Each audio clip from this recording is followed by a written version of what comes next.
رسول اللہ صلی اللہ علیہ وسلم کی مبارک عادتوں میں سے ایک عادت یہ بھی ہے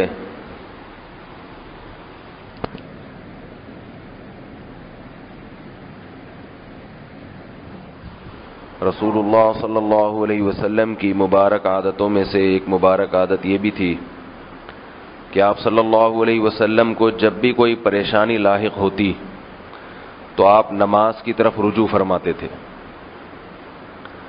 یہ سنت بھی تقریباً چھوٹ چکی ہے. آج کل جب کوئی پریشانی کسی کو لاحق ہوتی ہے تو تعویذ گنڈوں کی طرف جاتا ہے، عملیات کی طرف جاتا ہے، وظیفوں کی طرف جاتا ہے، عاملوں کے پاس بھاگتا ہے، نماز میں دل نہیں لگاتا. آپ صلی اللہ علیہ وسلم نے فرمایا قرۃ عینی فی الصلاۃ، میری آنکھوں کی ٹھنڈک نماز ہے. جب انسان کو کوئی پریشانی ہوتی ہے تو وہ یہ چاہتا ہے کہ میری آنکھیں کسی طرح سے ٹھنڈی ہوں تاکہ میرا یہ غم ہلکا ہو. تو نماز جس کی آنکھوں کی ٹھنڈک بن جائے گی اس کو نماز پڑھنے سے غم ہلکا ہو جائے گا. اب کسی کے دل میں یہ خیال ہو کہ بھئی ہماری تو آنکھیں نماز پڑھ کے ٹھنڈی نہیں ہوتی، ہم تو پڑھتے ہیں مجبوری میں، تو ہم تو اگر غم میں نماز پڑھیں گے تو غم کم ہونے کے بجائے کہیں بڑھ نہ جائے، ایک نماز کا غم اور لگ جائے گا. تو یہ سوچ غلط ہے. وجہ اس کی یہ ہے کہ جب آپ رسول اللہ صلی اللہ علیہ وسلم کی سنت زندہ کرنے کے لیے نماز پڑھیں گے تو ایک تو یہ کہ اس سنت کی برکت سے اللہ تعالیٰ غم کو ہلکا کریں گے، دوسرا نماز آنکھوں کی ٹھنڈک بنتی چلی جائے گی، آہستہ آہستہ نماز کی عادت پڑے گی. ایک بزرگ فرماتے تھے کہ جب میرا دل چاہتا ہے کہ اللہ مجھ سے بات کرے تو میں قرآن مجید کی تلاوت کرتا ہوں، سب باتیں اللہ کرتا ہے مجھ سے اس میں، اور جب میرا دل چاہتا ہے کہ میں اللہ سے باتیں کروں تو میں نماز کی نیت باندھ لیتا ہوں، اس میں سب باتیں انسان اللہ سے کرتا ہے. تو صلاۃ الحاجت ہے یا نبی صلی اللہ علیہ وسلم کی سنت کی نیت سے نماز کے غم میں آپ صلی اللہ علیہ وسلم نماز پڑھا کرتے تھے. کوئی بھی نیت ہو، جب کوئی تکلیف ہو، غم ہو، نماز پڑھنی چاہیے اور نماز کے بعد پھر دعا مانگنی چاہیے. زیادہ تعویذ گنڈوں میں اور وظیفوں میں ان چیزوں میں زیادہ نہ لگیں. وظائف پڑھنا کوئی غلط نہیں ہے، حرام نہیں ہے، ناجائز نہیں ہے، لیکن توجہ لوگوں کی وظائف کی طرف زیادہ ہے اور نماز کی طرف کم ہے. ہمارے جتنے اکابر گزرے ہیں، جتنے بزرگان دین ہیں، انہیں بھی کوئی پریشانی ہوتی تھی 2 رکعت نیت باندھتے تھے.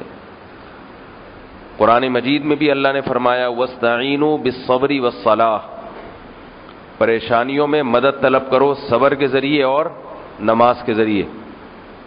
تو اللہ تعالیٰ نے بھی یہ اس لیے حکم دیا کہ اللہ کے علم میں یہ بات ہے کہ جب تم نماز پڑھو گے تو تمہیں مدد ملے گی، صبر کرنے کی توفیق ملے گی. 2 فائدے ہوتے ہیں نماز سے. ایک تو یہ کہ غم ہلکا ہو جاتا ہے کیونکہ اللہ کی طرف توجہ ہے، جس نے غم دیا ہے جب آپ اسی سے بات چیت کرنا شروع کر دیں گے تو دل کو تسلی ہو جاتی ہے انسان کے. دوسرا فائدہ یہ ہوتا ہے کہ نماز پڑھنے سے دعا جلدی قبول ہوتی ہے. نماز پڑھ کے دعا مانگیں گے تو قبولیت کا امکان زیادہ ہے. تو جب آپ نماز پڑھ کے اپنے غم میں اللہ سے دعا مانگیں کہ اللہ میری یہ تکلیف کو دور کر دے تو دعا کی قبولیت کا امکان بڑھ جائے گا. تو اس طرح سے نماز جو ہے 2 طرح سے غموں کے ازالے کا سبب بنتی ہے. اور جیسے مختلف وقتوں میں مختلف کاموں کی اہمیت زیادہ ہوتی ہے، ایسے ہی مختلف اوقات میں نماز کی اہمیت بھی اس میں بھی کمی بیشی ہوتی رہتی ہے. سب سے بہترین جو نماز کا وقت ہے اللہ کو مانگنے کے لیے وہ تہجد کا وقت ہے.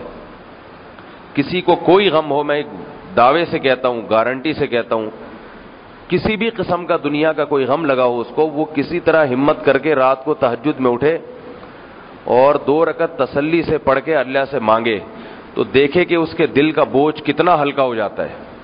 کوئی ڈپریشن کی گولی ایسی نہیں ہے اور کوئی دوا ایسی نہیں ہے جس سے اس کا غم اتنا ہلکا ہوگا جس طرح سے اللہ سے مانگنے سے ہلکا ہو جائے گا. کیونکہ اس کے دل میں یہ بات آئے گی کہ جو مشکلات دینے والا ہے اور مشکلات حل کرنے والا ہے، میں نے اس کے دفتر میں اپنی فائل جمع کرا دی ہے، اپنی درخواست جمع کرا دی ہے، کبھی نہ کبھی تو نمبر آ جائے گا. لوگ کہتے ہیں نا بھائی اپلیکیشن تو جمع کرا دی ہے، کمپلین تو کروا دی، اب دیکھیں ہوتا کیا ہے.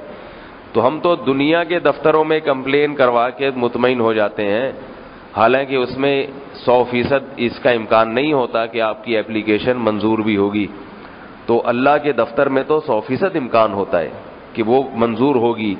البتہ اللہ تعالیٰ کے ہاں منظور کرنے کے طریقے مختلف ہیں. کسی کی فوراً منظور، کسی کی دیر سے بھی منظور ہوتی ہے، تو اس میں بھی انسان کو تسلی ہوتی ہے کہ بھئی میں نے درخواست جمع کرا دی ہے، اب اللہ تعالیٰ اس غم کو اگر بڑھا رہے ہیں، طول دے رہے ہیں، تو اس میں میرا فائدہ ہوگا، میں نے اپنے کوائف پورے کر لیے ہیں. ایک تسلی ہوتی ہے.